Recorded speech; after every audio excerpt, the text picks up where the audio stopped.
नमस्कार, आचरण के साथ मैं हूं अक्षता। बिहार की राजनीति में एक नया इतिहास लिखा गया है। सम्राट चौधरी ने मुख्यमंत्री पद की शपथ लेते ही राज्य की सियासत में नया अध्याय जोड़ दिया है।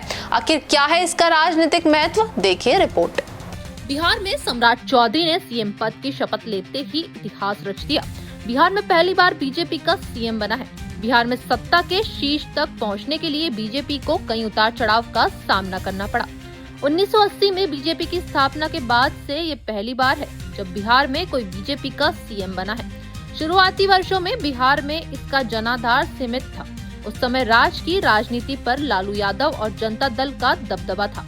तब बीजेपी ने 1980 में ही पहली बार संयुक्त विधानसभा का चुनाव 246 सीटों पर लड़ा, जिसमें से उन्हें 21 सीटें जीतने में कामयाबी मिली। 1995 में बीजेपी ने 234 सीटों पर चुनाव लड़ा, जिसने सीटों की संख्या घटकर 16 हो गई। 1990 में बीजेपी ने 337 सीटों पर चुनाव लड़ा, जिसमें 39 सीटों पर से कामयाबी मिली। 1995 में सीटों का आंकड़ा 41 तक पहुंच गया, जो अब 2000 के विधानसभा चुनाव में 67 तक पहुंच गया है। 2000 के बिहार के विभाजन के बाद बिहार विधानसभा में कुल 243 सीटें रह गई। 2005 के विधानसभा चुनाव में बीजेपी ने 103 सीटों पर चुनाव लड़ा, जिसमें से उन्हें 37 सीटों पर जीत मिली। हालांकि इस चुनाव में किसी भी दल को पूर्ण बहुमत न मिलने के कारण इसी साल दोबारा चुनाव हुए, जिसमें बीजेपी ने 105 सीटों पर चुनाव लड़कर 55 सीटों पर जीत दर्ज की। वहीं 2010 में बीजेपी ने 102 सीटों पर चुनाव लड़कर 91 सीटों पर जीत दर्ज की।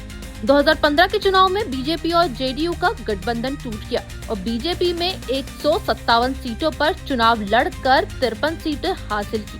वहीं बीजेपी ने 2020 में 110 सीटों पर चुनाव लड़कर 74 सीटें जीती। 2025 में बीजेपी ने 101 सीटों पर चुनाव लड़कर 89 सीटें जीती। पर इसी प्रदर्शन के दम पर बीजेपी ने राज्य में पहली बार अपना सीएम बनाया है। बिहार में बीजेपी का सफर एक छोटे दल से लेकर प्रमुख राजनीतिक शक्ति बनने तक का रहा है। गठबंधन राजनीति, सामाजिक समीकरण और तमाम कारणों के साथ ही बीजेपी के शीर्ष नेतृत्व में भी इस यात्रा में अपनी अहम भूमिका निभाई है। अब देखना होगा कि सम्राट चौधरी के नेतृत्व में बिहार की राजनीति और विकास की दिशा किस तरह आगे बढ़ती है।